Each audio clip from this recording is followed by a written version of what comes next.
Have you ever wondered how narcissists view themselves? Like how they look at themselves on a day to day basis? And we already know somehow they look at everybody else, but mainly how do they actually perceive and view themselves? Like maybe you find it hard to be able to understand a narcissist's behavior, of how they actually show up, of how they act to you. And you're like, I don't even understand why this would be there, like why this would even go on. What are the thoughts that are actually prompting this? What is actually underneath? Maybe you're curious just of the underlying thought process of a narcissist and what that looks like. Well, we're going to dive into that a little bit today. We're going to go through a couple different points and I'm going to give a couple different perspectives on it just so you have an idea of what's going on underneath. And if you guys are new here, my name is Ben Taylor. I'm a self-aware narcissist on this channel to provide awareness about narcissistic abuse. Oftentimes sharing about my experiences, the story that has been part of my journey in understanding that I'm a narcissist and understanding how I think and how I process things. Today we're going to talk about a couple different points to hopefully give you more enlightenment about that and what it looks like.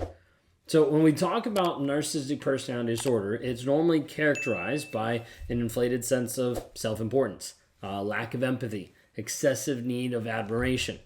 And a lot of times people get really confused of how this even looks or why this person's doing this. Like viewing themselves in a way that seems so great and so grandiose and so amazing, but at the same time being so awful. So let's kind of talk through this a little bit. First thing that I want to be able to point out is the idea of the grandiose self-image. Okay, this is prevalent on a majority of narcissists out there. Now, whether your narcissist is a grandiose and overt narcissist and they're like off the top, they're just like the giant, like arrogant person in the middle of the room and you're like, that's a narcissist, right? Like someone who's very much out there. Or they could be more the covert kind where it doesn't seem like everything's about them, but everything still is. There's like the person that's like, I don't want drama, but drama is always around them. They're always like centralizing the drama. They're always kind of like hidden in the background, but they're still kind of moving the pieces, moving the parts. And so a lot of times you're going to have a narcissist that has an inflated sense of self-importance. So for me, this was very prevalent and it came out in all aspects of life. Where you got to see the most of it was typically in the workplace environment because I thought I was the best. I was like, I've done this for many years. I know what I'm doing. I get other people that come to me asking for advice, trying to figure this out. So I was like, I'm the best. Everybody else is stupid. I'm the best. And so oftentimes I would treat people like that. I would treat people in a degrading way of making sure they understood that I was superior to them, that I was better than them. And it didn't matter. They could have a better idea than me. It didn't matter. For me, I was like, I know better. So therefore, even if you have a better idea, I'm going to make sure it still has something wrong with it or is put down. And then a couple weeks later, I'll make it my idea. But I'll change it around so it doesn't actually seem that bad of an idea. Okay? A narcissist views himself as being superior to other people. Period. I viewed myself as being the center of the universe. Like I would joke about it. I would joke about like, oh, it's hard being married to a perfect person, right? It's hard being with such an amazing guy. Like these were like not just me saying like this random stuff. These were like actual things I would say, actual words that would come out of my mouth. You probably heard something similar in the relationship that you've been in. If you heard something like that, write down the phrase. Just put it down below in the video so people can see. They're not alone. There's a lot of people out there that have an inflated sense of self and it comes out in this way. For me, I had this unrealistic expectation of I get what I want. The world revolves around me. I get what I want. So as a result, this leads to the aspect of entitlement, of like always getting admiration from other people, of like, this is what I want to see. This is what I want to have in my life. Wait a second. Like, you're not giving this to me. Like, you're not acting. You're not paying attention. You're not giving me what I want. Like, those things were huge of breaking down of like, wait a second. I don't get what I want. I thought I was entitled to it. I thought I was allowed to have that. I thought it was something that was just given because I was such an amazing person. You see how this gets really screwed up really fast? It's like, wait a second, you're not an amazing person, but that's what I thought. No one else mattered. All that mattered was what I thought in the moment. So a lot of times you're going to see people that overestimate their abilities, overestimate their accomplishments. Like, oh, I did such an amazing job, when it actually was like, you kind of like met the basics. Okay, did you ever have that? Maybe you had that in your relationship where the narcissist is like, I did all this stuff for you. And you're like, you showed up and you had supper with your family. Like, we'll see this so many times where someone has like a giant disconnect. Like, it's pretty wild. But it That's how it happens, okay? A lot of times when you confront them of like, wait a second, like that isn't enough, or that isn't what I'm actually trying to have you do, or that isn't like the whole litany of different things, then it's get angry, okay? Because you're criticizing me. You're bringing up a failure that I did that I don't want to actually acknowledge. Now, this could be like as big as cheating. This could be as simple as taking out the trash. But at the end of the day, it comes down to a place of like when you're criticizing me, you're attacking. You're being abusive. All this stuff. Like it has to get twisted in my head because like if I'm so amazing, why would you be doing that to me? Think of it in the workplace environment. Okay? Think of it in the workplace environment. A narcissistic person that is always the one to make decisions. That is always the one to be right, no matter what. And when someone challenges their ideas, or when someone challenges like, oh, maybe we could do it different, angry, just kind of run right over them. In the workplace, a lot of times I was the steamroller. I would just roll right over people. I'd be like, forget that. I'm just going to do what I want to do because it gets me what I want. Which kind of leads us to my second point, which is the need for control. Narcissists want to have control over everything. Majority of times you see this in your personal and professional life, where they will start to integrate and take over every single piece.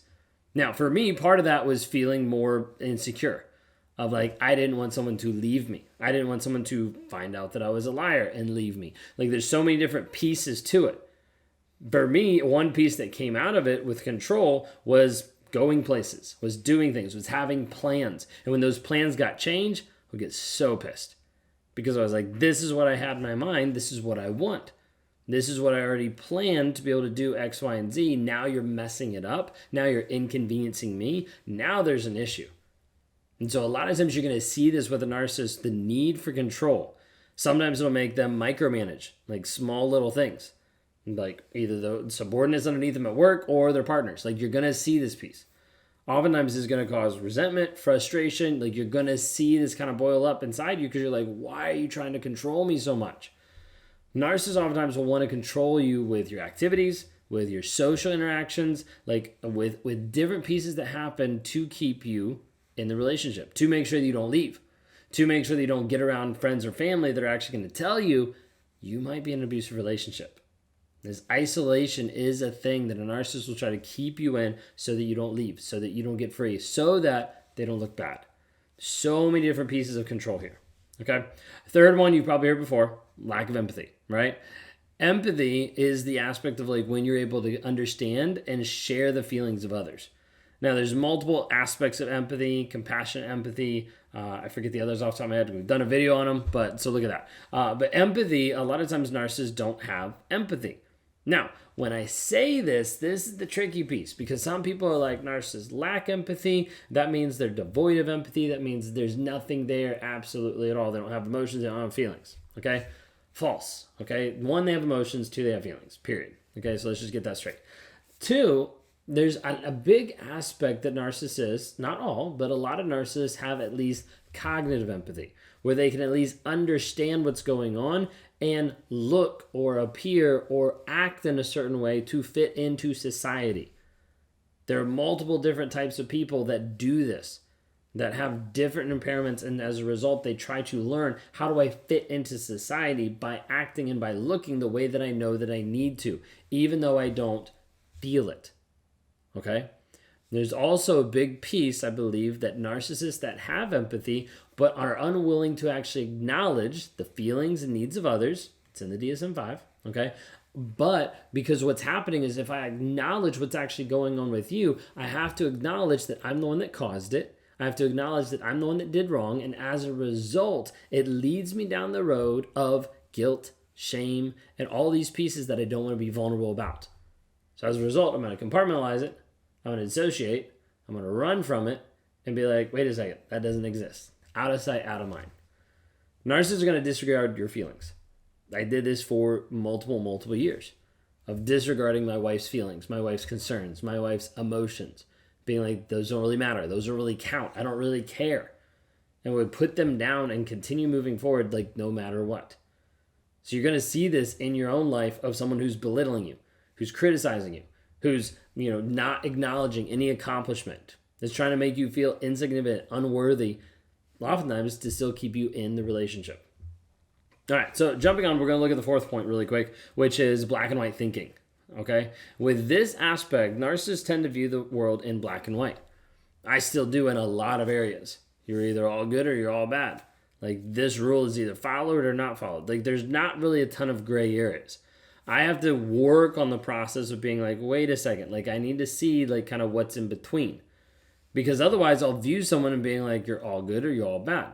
And there's not room for like nuance or like complexity about how you're actually thinking of what's actually going on. So as a result, when I meet you, like this becomes something where I idealize. I put you up on a pedestal of like, oh, you're all good. Then something changes and you hold me accountable, and then I'm like, oh, now you're all bad. Like you just fell off of that. And so you're gonna see this flip-flop happen a lot of times in a narcissistic individual. Like they'll get to the place where they'll love you so much and be like, oh my gosh, because you're feeding them, right?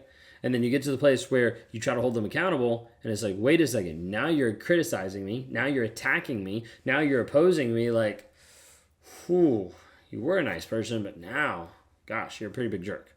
Okay, so kind of skimmed through a lot of it. There was a lot of different pieces there and I could dive into so much more, but want to at least give like an overview and kind of talk through some of it. Like when you start to understand how a narcissist views themselves, like you start to get to the place of understanding that until they get honest about the situation, nothing's going to change. And you're going to keep going through this cycle over and over and over again. So you get to the place of understanding the only thing you can focus on, the only thing you can grow is yourself. How are you doing that today? How are you working on you on a day-to-day basis? If you don't start working on you, there's no chance of growth. There's no chance of it getting better. You have to be able to choose you every single day. If you want to start choosing you, you can start at escapetoxicity.com and you can take our 7-day challenge. 7 days for $7 to help you understand how to start to heal from narcissistic abuse. It is the foundational layer that you need to understand the process that we use moving forward to help you move from a victim to a survivor to a thriver and to continue to grow and develop in who you actually are. If you want to work with me one-on-one or if you want to get an accelerated plan as we help people achieve their goals and their dreams and how they actually show up interacting with others, their relationships, their businesses, their spirituality, their fitness, all different types of things like that, go to rawmotivations.com. Click on the one-on-ones. When you grab a one-on-one, fill it out. Let me know, hey, I'm interested in the Thriver community. We'd love to have you be a part of that, but it is something that we're pretty exclusive about. The reason why is because we want to make sure we have people in that group that are passionate and relentless about pursuing that version of themselves. The version of themselves is going to stand on as a beacon on a hill, shining light to other people, to your kids, to your family, to your coworkers, saying, hey, I actually know who I am, and I know the direction I'm going. If you want to interact about that, you can go to rawmotivation.com, grab a one-on-one. Hope to see you then.